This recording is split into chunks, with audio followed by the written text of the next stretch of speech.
असतोमा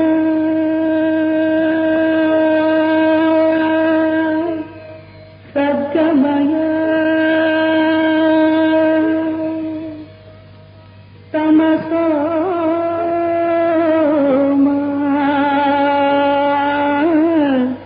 జ్యోతిర్గమయ. కార్తీక మాసంలో కార్తీక పురాణాన్ని పఠించడం అనేటువంటిది ఒక ఆచారము. కార్తీక పురాణము స్కంద పురాణములో ఉండేటువంటి కొన్ని ముఖ్యమైనటువంటి కథలను తీసుకుని కూర్చినటువంటిది. స్కంద పురాణము కుమారస్వామి చెప్పినటువంటి పురాణము. అందులో శివునికి సంబంధించినటువంటి అనేకమైనటువంటి చక్కని వర్ణనలు, మహాత్మ్యములు, శివపూజలో ఉండేటువంటి విశేషములు, శివారాధన యొక్క పద్ధతులు ఇవన్నీ కూడా వివరించడము జరిగింది.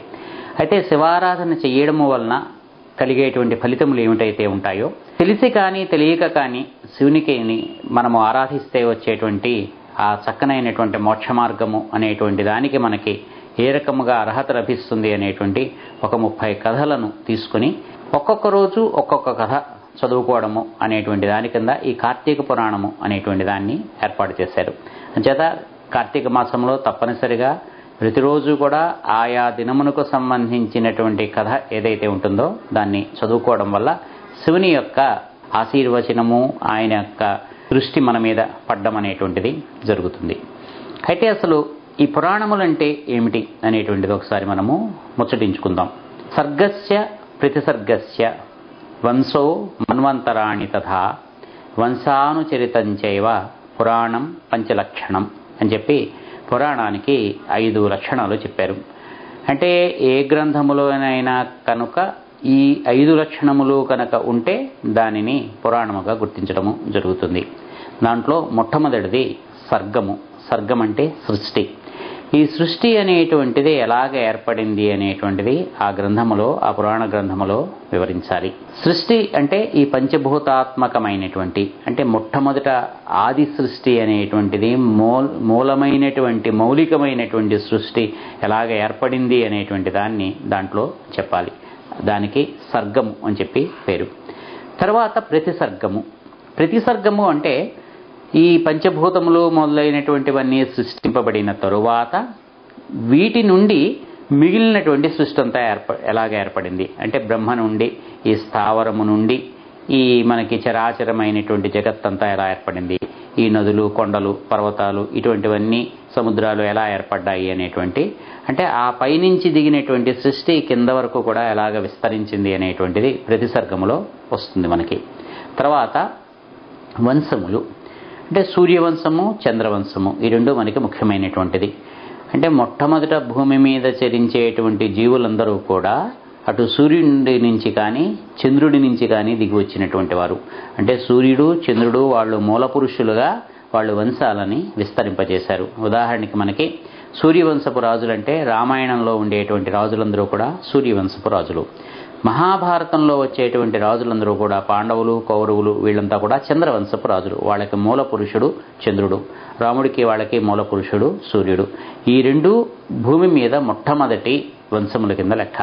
ఈ మూల పురుషుల తర్వాత వచ్చినటువంటి మొన్నటి వరకు మనకు ఏర్పడినటువంటి రాజులు మొదలైనటువంటి వాళ్ళు ఎవరైతే ఉంటారో వీళ్ళందరిది వంశానుచరితం. వాళ్ళ అనుచరిత అంటే వాళ్ళ తర్వాత వచ్చినటువంటి రాజుల యొక్క కథలను కూడా వర్ణించాలి. ఇంకా మన్వంతరాణి. మన్వంతరములు మనకి 14 మంది మనువులు, ప్రతి కల్పమునందు కూడా 14 మంది మనువులు వస్తారు. ఈ 14 మంది మనువుల కాలములోనూ జరిగేటువంటి కథలు ఏవైతే ఉంటాయో వీటిని వర్ణించాలి. వీటన్నిటి యొక్క వర్ణనతోటి కూడినటువంటి గ్రంథం ఏదైతే ఉంటుందో దానికి పురాణము అని చెప్పి పేరు. ఈ పురాణము మొట్టమొదట మనకి రచించినటువంటిది పరాశరుడు రాసినటువంటి విష్ణు పురాణము. ఈయన వ్యాసుని యొక్క తండ్రి. ఈయన విష్ణు పురాణం అనేటువంటి దాన్ని రాశారు. విష్ణువు పరముగా ఈ సృష్టి అనేటువంటి దాన్ని ఇది దిగి రావడము, ఆయన ఎత్తినటువంటి అవతారములు, ఇటువంటి వాటిని వర్ణిస్తూ రాయడము జరిగింది. తర్వాత వ్యాసుడు ఈ విష్ణు పురాణము యొక్క సూత్రం ఏదైతే ఉందో దాంట్లో ఉన్నటువంటి ఆ ఫార్ములా అని మనం ఏదైతే అంటామో దానినే స్వీకరించి 18 పురాణములుగా ఆయన మళ్ళీ రాశాడు. అంటే అదే సూత్రాన్ని రకరకాలుగా వర్తింపజేయడం ద్వారా ఆయన 18 పురాణాలని అంటే 18 కోణాలలోంచి ఈ సృష్టిని వర్ణించుకుంటూ రావడము అనేటువంటిది, ఈ సృష్టిలో జరిగినటువంటి కథలను చెప్పడము అనేటువంటిది. ఈ పురాణములు అందుకని విష్ణు పురాణము కూడా వ్యాసప్రోక్తముగానే మనకి వచ్చేస్తోంది. అది నిజానికి పరాశరుడి యొక్క రచన అయినప్పటికీ కూడా. ఇవి మహాపురాణములు అని చెప్పి ఈ 18ని చెప్తూ ఉండగా మళ్ళీ ఇంకొక 18 ఉపపురాణములు అనేటువంటివి తర్వాత రావడం అనేటువంటిది జరిగింది. అంటే ఇదే సూత్రముతోటి తర్వాత విస్తరించినటువంటి వచ్చినటువంటి గ్రంథములు కొన్ని ఉపపురాణముల కింద చెప్పబడ్డము జరిగింది. ఈ మొత్తము 18 మహాపురాణములలోనూ కూడా అంతఃసూత్రముగా ఉండేటువంటి విషయము ఒకటే. ఈ ఇందాక చెప్పుకున్నటువంటి 5 లక్షణములు ఏవైతే ఉన్నాయో ఈ 5 లక్షణములు అన్నిటిలోనూ కూడా ఉంటాయి. అయితే కథలు కానీ ముఖ్యముగా భారతదేశంలో ఉండేటువంటి తీర్థముల గురించి, క్షేత్రముల గురించి, వ్రతముల గురించి, ఇక్కడ ఆచరించేటువంటి వ్రతముల గురించి, వీటన్నిటి గురించి కూడా ఒక్కొక్క పురాణము ఒక్కొక్క రీతిలో వాటిని చెప్పడము జరిగింది. తర్వాత ఈ పురాణములు తాము దేనినైతే చెప్పదలుచుకున్నాయో ఆ విషయాన్ని కూడా వాటికి సంబంధించినటువంటి సూత్రము ప్రకారముగా కొన్ని పురాణములలో ఒక విషయం ఎక్కువగా చర్చించడం జరిగితే కొన్ని పురాణములలో కొన్ని విషయాల్ని తక్కువగా చర్చించడం కానీ, ఎక్కువగా దాని గురించి చెప్పకుండా అలా ఒక మాట మాత్రం చెప్పేసి ముందుకెళ్ళిపోవడం అనేటువంటిది కానీ జరిగింది.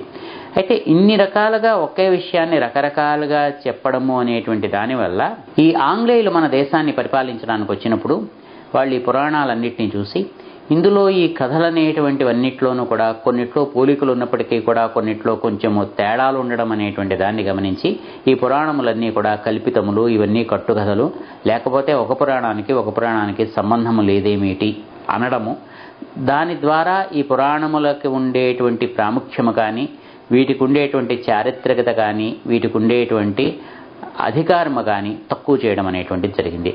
అయితే మన దురదృష్టం కొద్దీ ఏం జరిగిందంటే గురువు నుంచి శిష్యుడు విద్య నేర్చుకోవడము అనేటువంటి ఒక సదాచారం అనేటువంటిది తెగిపోవడంతో ఆ సూత్రము ఇప్పుడు పురాణములలో చెప్పినటువంటి విషయములు ఏవైతే ఉన్నాయో వాటిని కొన్నిటిని మనం అర్థం చేసుకోవడంలోనూ, ఇన్ని పురాణములలోనూ చెప్పినటువంటి విషయాల్ని సమన్వయం చేసుకోవడంలోనూ కూడా మనకి కొంత దృష్టిలోపము కలిగి మనము కూడా అదే భ్రమలో, అంటే ఈ పురాణములలో చెప్పినటువంటివన్నీ కూడా ఏదో ఉత్తినే కథలు, ఒక వర్గము వాళ్ళకి గొప్పతనాన్ని ఆపాదించుకోవడము కోసము వాళ్ళు తయారు చేసినటువంటి గ్రంథములు అనేటువంటి ఒక భ్రమలో మనము ఉన్నాము. కానీ అన్వయము చేసుకోవడము తెలుసున్నటువంటి వాళ్ళకి, ఈ పురాణముల్లో ఉండేటువంటి అంతఃసూత్రమును అర్థం చేసుకోవడము తెలుసున్నటువంటి వాళ్ళకి ప్రతి పురాణము కూడా స్పష్టముగా అది ఏం చెప్తోందో వాళ్ళకి తెలుస్తుంది. అయితే అన్నిట్లోనూ కొంచెం ప్రక్షేపములు ఉన్నట్టుగానే పురాణముల్లో కూడా అక్కడక్కడ అక్కర్లేనటువంటివి కొన్ని వచ్చి చేరి ఉండవచ్చు. కానీ మూలమైనటువంటి ఆ పురాణాన్ని అర్థం చేసుకోవడం అనేటువంటిది మనకి తెలిసినప్పుడు అందులో ఉండేటువంటి విషయం మనకి తెలుస్తూ ఉంటుంది. అంటే ఎందుకు ఈ పురాణముల్లో తేడా వస్తోంది అని అంటే మనం ఉదాహరణకి చూసుకుందాం. కొన్ని పురాణముల్లో రామాయణం అనేటువంటిది చాలా దీర్ఘముగా వర్ణింపబడి ఉంది. దాంట్లో మనకి తెలుసున్నటువంటి విధానముగానే ఈ దిలీపుడు, అతని కుమారుడు రఘువు, ఈ అజుడు, దశరథుడు, ఇలాగా ఈ క్రమం అనేటువంటిది వస్తుంది. కొన్ని పురాణముల్లో ఈ క్రమములో కొంచెం తేడా ఉంది.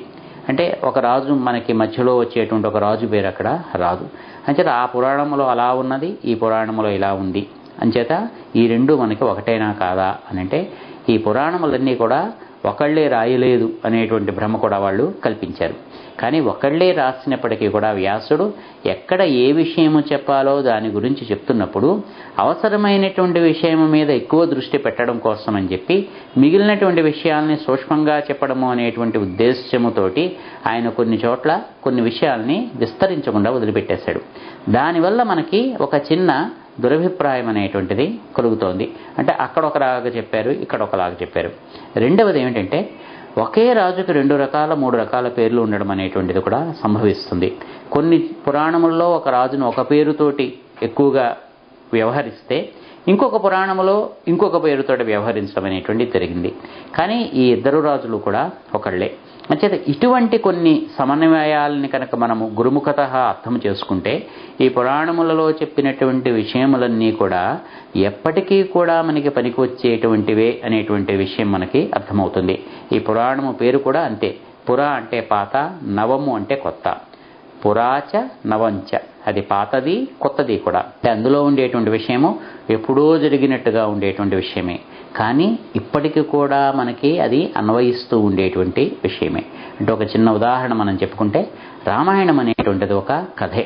రాముడికు సీత అనేటువంటి వాళ్ళు చారిత్రకముగా ఉన్నారు అని మనం అనుకుంటే అది ఒక కథే. అయితే రామాయణం అనేటువంటిది ప్రతి సంవత్సరము సృష్టిలో జరుగుతూ ఉండేటువంటి ఒక సంకేతము కూడా. ఎలాగంటే రాముడంటే నీలమేఘశ్యాముడు, అంటే మేఘము అనేటువంటి దానికి రాముడు ప్రతీక.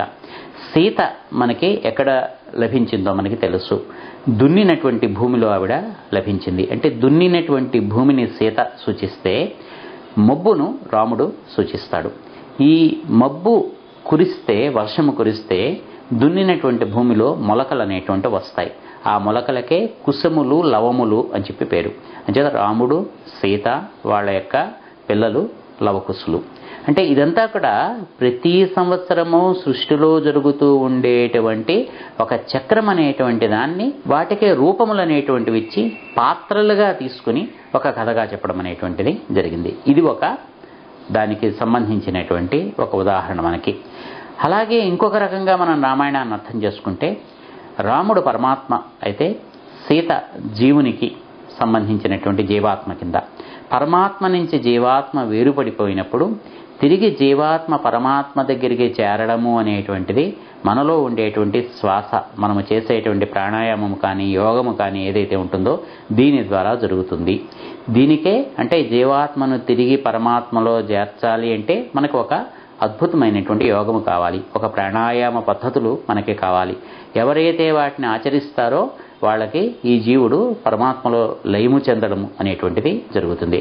అంటే శ్వాస అంటే వాయువు, అంటే వాయువు అంటే వాయుపుత్రుడైనటువంటి హనుమంతుడు. సీత ఎక్కడ ఉన్నదో కనుక్కుని సీతని రాముణ్ణి మళ్ళీ కలపడానికి కారకుడైనటువంటి వాడు ఆ మారుతి. మనలో ఉండేటువంటి శ్వాసరూపముగా ఆయన చరిస్తూ ఉంటాడు. అంటే ప్రతినిత్యము మనలో ఈ రామాయణం అనేటువంటి ఒక కథ సాగుతూనే ఉంది. అంచేత ఒక పురాణాన్ని మనం అర్థం చేసుకోవాలంటే ఇన్ని రకాలుగా మనం అర్థం చేసుకోవచ్చు. మనలో జరుగుతున్నటువంటిది, మన చుట్టూ ఉండేటువంటి కాలంలో జరుగుతున్నటువంటి కథ, ఎప్పుడో చరిత్రగా జరిగినటువంటి కథ, ఇన్ని రకాలుగా ఆ పురాణములలో ఉండేటువంటి విషయము పాతదిగాను ఉంటూ ఉంటుంది, కొత్తదిగాను ఉంటూ ఉంటుంది. ప్రతి యుగములోను లేదా ప్రతి కల్పములోను లేదా ప్రతిసారి ఒక సృష్టి కొత్తగా వచ్చినప్పుడల్లా కూడా ఈ కథ జరుగుతూ ఉంటుంది. మళ్ళీ ఒక రాముడు వస్తూ ఉంటాడు, మళ్ళీ ఒక సీత వస్తూ ఉంటుంది, మళ్ళీ ఒక హనుమంతుడు వచ్చి వాళ్ళిద్దరినీ కలుపుతూ ఉంటాడు. అంచేత ఇది ప్రతి నిత్యము జరుగుతూ ఉంటుంది, ప్రతి సంవత్సరము జరుగుతూ ఉంటుంది, ప్రతి కల్పంలోనూ ప్రతి యుగంలోనూ ప్రతి సృష్టిలోనూ కూడా జరుగుతూ ఉంటుంది. అందుకని యథాపూర్వం అకల్పయత్, అంటే పూర్వం ఎలా ఉన్నదో అలాగే ఇప్పుడు మళ్ళీ వచ్చింది, కొత్తగా వచ్చినటువంటిది ఏమీ లేదు. అందుకే బ్రహ్మ గురించి ఏం చెప్తారు, ఆయన జన్మించిన తర్వాత ఏం చేయాలో తోచకపోతే తపస్సు చెయ్యి అని చెప్పి ఒక మాట వినిపిస్తుంది. ఆయన తపస్సు చేస్తాడు. తపస్సు చేస్తే అప్పుడు తాను ఎవరో, తాను ఏం చేయాలో తెలుస్తుంది. ఏం చేయాలి, ఇంతకు పూర్వము తాను సృష్టి ఎలాగ చేశాడో అదే రకముగా మళ్ళీ సృష్టిని చేయాలి. అప్పుడు విష్ణువు వచ్చి ఆయనకి వేదాలను ఇస్తాడు. ఆ వేదములలో ఉండేటువంటి సూత్రముల ఆధారముగా ఆయన సృష్టి అనేటువంటిది చేయడం అనేటువంటిది జరుగుతుంది. అంటే ఎప్పుడైనా సరే ఒకే సూత్రం ఉంటుంది, ఆ సూత్రమే అది సృష్టిగా విస్తరిస్తూ ఉంటుంది. దీనినే పురాణముల్లో చెప్పారు. అటువంటి పురాణములను మనం అందుకనే భక్తితోటి చదువుకోవాలి, శ్రద్ధతోటి చదువుకోవాలి. అలా చదువుకున్నప్పుడు వాటిల్లో ఉండేటువంటి రహస్యములు మనకి అవగతము అవుతాయి. లేకపోతే అవన్నీ కూడా పుక్కటి పురాణాల కిందే, రామాయణం అంతా కూడా బొంకు, భారతం అంతా కూడా రంకు అని చెప్పి అందరూ అనేటట్టుగానే మనము ఆ దృష్టితోటే చూస్తాం. అలా చూస్తే మనము ఋషుల పట్ల దోషము చేసిన వాళ్ళం అవుతాము, మన దేవతల పట్ల మనము దోషము చేసినటువంటి వాళ్ళం అవుతాము, మన పూర్వీకుల పట్ల మనము దోషము చేసినటువంటి వాళ్ళం అవుతాము. కనుక పురాణములను సక్రమముగా చదవడము మనము నేర్చుకుందముగాక.